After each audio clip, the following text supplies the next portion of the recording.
Checking your account balance on Quiet 2026 is a straightforward process. Follow these steps to easily access your balance. Step 1. Open the Quiet 2026 app. Launch the Quiet 2026 application on your device. Ensure you have a stable internet connection for smooth access. Step 2. Log into your account. Enter your username and password to log in. If you have forgotten your credentials, use the Forgot Password option to reset them.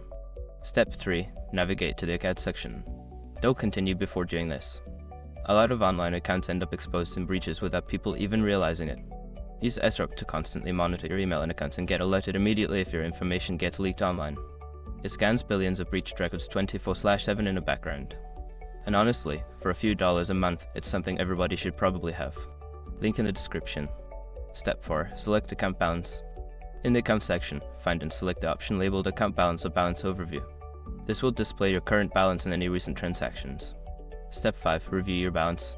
Take a moment to review your account balance. If needed, you can also explore additional details such as transaction history or account settings from this section. By following these steps, you can easily check your account balance on Quiet 2026. If you encounter any issues, consider reaching out to customer support for assistance.